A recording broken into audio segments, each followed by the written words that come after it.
प्रिय दोस्तों नमस्कार। भारतीय टुडे 21 से मैं आरपी पंडित आपके साथ हूँ। मैं इस समय जिला करनाल के हल्का नीलोखेड़ी से प्रोफेसर राजेश वैद्य जी के साथ हूँ।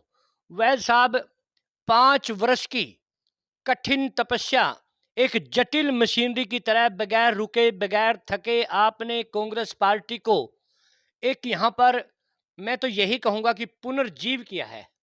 आज इस हलके के अंदर जब मैं देखता हूं किसी चौक चौराहे पर सैकड़ों फोटो लगे हुए हैं कांग्रेस कार्यकर्ताओं के, भी मुझे टिकट दो, मुझे टिकट दो, मुझे टिकट दो। जबकि कांग्रेस पार्टी में स्पष्ट रूप से सबको बोल दिया गया है कि जो आदमी धरातल पर काम कर रहा है और जो लंबे समय से कांग्रेस पार्टी की नीतियों को लोगों के बीच में लेकर चल रहा है और जो हमारे सर्वे बोलेंगे हम सर्वे के आधार पर टिकट देंगे। आपकी भी तैयारी उसी तरह से है। तो हल्का नीलोखेड़ी की जनता का क्या मूड है, और अगर आपको यहां से कांग्रेस पार्टी अपना उम्मीदवार बनाती है तो आप किस तरह की जीत हासिल करेंगे? आपको कैसा लगता है और किसे चुनौती मानते हो? देखिए पंडित जी, सुबह का समय है और आपको बड़ा ज्ञान है हर चीज़ का, हर विषय का आपको ज्ञान है कि प्रदेश की और राष्ट्र की राजनीति क्या करवट ले रही है, ये आप अच्छी तरह से जानते हैं। आप सीनियर जर्नलिस्ट हैं, तो मैं एक बात आपको स्पष्ट करना चाहता हूँ। बेसिकली हर पार्टी में एक विचारधारा होती है और उस विचारधारा के साथ, उस आइडियोलॉजी के साथ हम सब उस पार्टी में आगे बढ़ते हैं।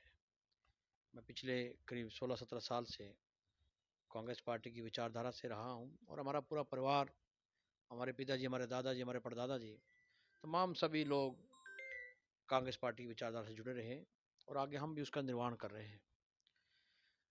क्या होता है कि जब जो व्यक्ति विचारधारा जुड़ता है, दिल से जुड़ता है, तो चाहे संकट आए, चाहे तूफान आए, चाहे मुसीबत आए, चाहे पिछले 5 साल से लेकर इस 10 साल के कार्यकाल में हमारे नेताओं पर, चाहे राहुल गांधी जी हैं, चाहे हमारे प्रदेश के नेता हैं, जिस पर भी ईडी ने शिकंजा कसा, उनको परेशान किया, तो एक सच्चे कांग्रेसी के नाते हमने सदैव अपने नेताओं का साथ दिया, उनके साथ अपना झंडा उठाकर खड़े रहे, बड़ी तन्मयता के साथ, बड़े हौसले के साथ। चाहे दिल्ली में जब राहुल गांधी जी को ईडी का समन है, तब हम अपने साथियों के साथ पहुंचे। पानीपत रैली है, चाहे दिल्ली में रैली हो कांग्रेस पार्टी की, या भारत जोड़ो यात्रा का पहला दिन कन्याकुमारी में पहुंचा और अंत तक अम्बाले तक हमने पद यात्रा माननीय राहुल गांधी जी और हमारे जो शीर्ष नेतृत्व है हरियाणा के तमाम नेताओं के साथ वो उसको अंजाम दिया। अब रही बात कि जब पार्टी सत्ता के नज़दीक आती है, तो बहुत से छुटभइये नेता, जिनका कांग्रेस पार्टी की विचारधारा से कोई कंसर्न नहीं होता, चाहे वो दूसरे दलों के चुने हुए जनप्रतिनिधि है या आम प्रतिनिधि है या आम जो नेता जो आ रहे हैं, सबको पता है कि बरसाती मेंढक है और बरसाती मेंढक बरसात के बाद दिखाई नहीं देते हैं। बड़े बड़े लगते हैं आपको, कई बार देखो आपने बरसात में बड़े बड़े मेंढक नजर आते हैं, छोटे छोटे मेंढक नजर आते हैं, और जैसे बरसात खत्म होती है तो ये सब टर टर करना बंद कर देते हैं और जहां से ये आते हैं वहीं गायब हो जाते हैं। तो कांग्रेस पार्टी की बढ़ती लोकप्रियता को देखकर आज बेपैंदी के लोटे आज पार्टी के साथ जुड़ना चाहते हैं और इनका कोई काम नहीं है। भाई आप अपनी को उपलब्धियां तो बताए, जो यहाँ के चुने जनप्रतिनिधि से मैं पूछना चाहता हूँ कि आपने नीलोखेड़ी विधानसभा का जो बुरा हाल किया, आज आपको उसका जवाब देना होगा। चाहे जनप्रतिनिधि, चाहे वो लोकसभा के जनप्रतिनिधि है, चाहे वो विधानसभा के चुने हुए जनप्रतिनिधि है, ये सब की जवाबदेही बनती है कि आपने पिछले 9 सालों से जो इस प्रदेश का और नीलोखेड़ी विधानसभा आपने बेड़ागर किया, आपको उसका हिसाब देना होगा। जनता के सामने आपको आगे आना होगा।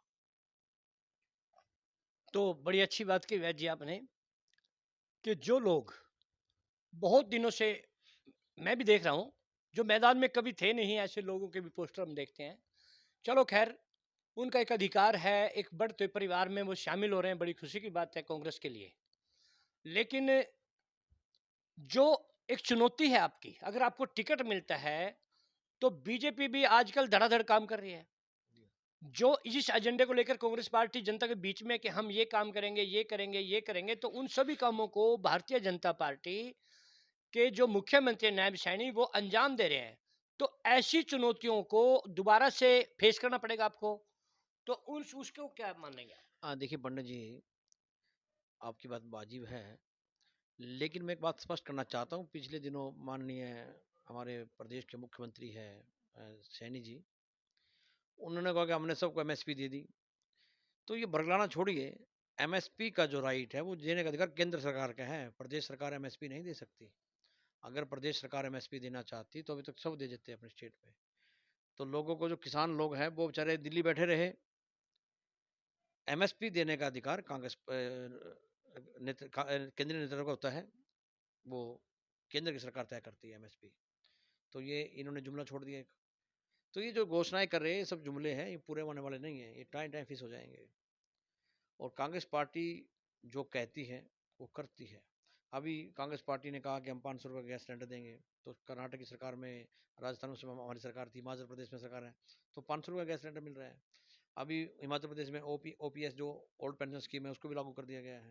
नहीं, तो 500 का सिलेंडर तो बीजेपी भी कह रही है, मैं कर रही हूँ, लेकिन वो किसी श्रेणी तक कर रहे हैं। वो उज्ज्वला जो योजना चलाई थी इन्होंने, उज्ज्वला योजना के तहत पूरे देश में एक ये देखा गया कि इन्होंने, मोदी जी ने उनको बांट दिए सिलेंडर। उन्होंने वो सिलेंडर देखे अपने अपने घर में रख दिए, वो अपने बेचारे नीचे ही आग से ही वो अपने जो उपले है, जो लकड़ियाँ हैं, हमारी बहनें वो जंगल से बीन कर लाती थी, और उसको उन्होंने कपड़े में बांध के रख दिया सिलेंडर को। उन्होंने कभी सिलेंडर भरे नहीं, क्योंकि उनके पास 1100 रुपये थी नहीं। तो अब ये उनके जख्म पर मरहम लगाने का काम कर रहे हैं। जिस व्यक्ति को आपने पिछले 9 साल से रुलाया, क्या इलेक्शन के दिनों में आप 500 रुपये गैस सिलेंडर करके क्या करना चाहते हैं आप? तो ये जुमले हैं और अब ये घबराई हुई है। ये दर्शाता है कि जनता जो है अब समझदार हो चुकी है, और यहाँ पर सरकार बनते ही, नीचे सरकार बनते ही महाराष्ट्र में, हरियाणा में, ऊपर की सरकार भी धाराशायी हो जाएगी। उनको भी जनता चलता करने का काम करेगी। तो देखिए, प्रोफेसर वैद जी ने अपनी सारी बात रखी और बहुत ही बारीकी से आम जन को समझाने की कोशिश की, और यही कहा कि जो वर्तमान में हरियाणा प्रदेश के अंदर भारतीय जनता पार्टी जिस तरह काम कर रही है, ये चुनाव का एक जुमला है।